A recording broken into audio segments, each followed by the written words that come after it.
Hey admins, how we doing out there? Today I am going to keep the video really brief, but it is a very important video. It is getting close to September 15th, which is the deadline for lodges to file their 990s. Several lodges have not even still started, and this is a real problem. Again, remember this year, unless you're doing the 990 EZ form, which is very few of you out there, you have to file electronically, and that means you're going to need a CPA to do that for you. So that CPA can file the 990, and you can even turn your information over to them. They can actually fill it out as well. There's been a few out there that have gotten these ridiculous offers for large amounts to do them. They should not be charging more than $200, especially if they're not filling them out. They're just submitting them for you. So you need to go out and shop and talk to CPAs. Unfortunately, because those haven't filed yet, and if you're trying to go out and find a CPA now, they're going to say they're behind, and you're not probably going to be able to get them filed on time, and you're going to have to file for an extension.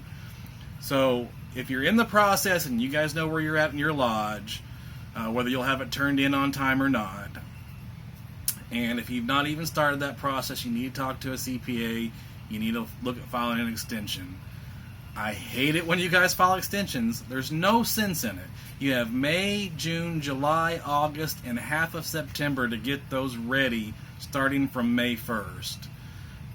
So there's no reason for me filing extensions. 990s aren't that complicated. I know they look a little nerve-wracking sometimes, but that's why we have CPAs do them, and I'd rather the lodge spend $200 on it, get a CPA to do it right, and the lodge be safe. 990s have to be filed. For those lodges a couple lodges that do file 990 EZ, you can still do them the old-fashioned way and send them in as a paper filing for this year. But that also changes next year, and all 990s will have to be filled out electronically, so we'll need a CPA for everybody. Again, don't wait till the last minute on this. This is getting urgent, and it seems every year this ends up being a thing. We're now with 1 month to go to have those turned in. And again, there are lodges out there that haven't even started. That makes no sense in my world. We have plenty of time to do this, and this is one of the most important filings we do. Also, you've probably gotten emails from Rusty Shields, the 990 chairman for the state. You guys, when you're done with your 990s, you have to take a copy of the top page, whether it be a picture or scan it into a PDF, whatever, however you do that, when it's finished and completed, and send that to the 990 chairman, Rusty Shields. That way he knows when they've been done. He fills out a report and gives that to the association liaison, myself, so we know what lodges have already filed. And there are several not. We just had our state officers meeting, and he said he only had 4 lodges that have turned in their 990 forms. And I think that even included the Moose Legion, so it may have been even less lodges that actually turned it in. So please get in on that. On one good note, as of today the 16th, our territory, the South, we are up plus 5 members with the rest of the month to go. So we are really doing good on keeping our membership up.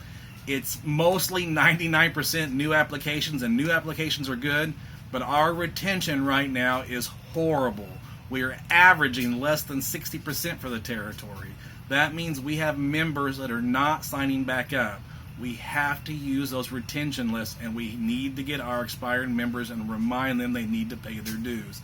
9 times out of 10, they've just forgotten, or they've gotten a new email, or a new address or something, and just have forgotten about it. So we need to reach out to them.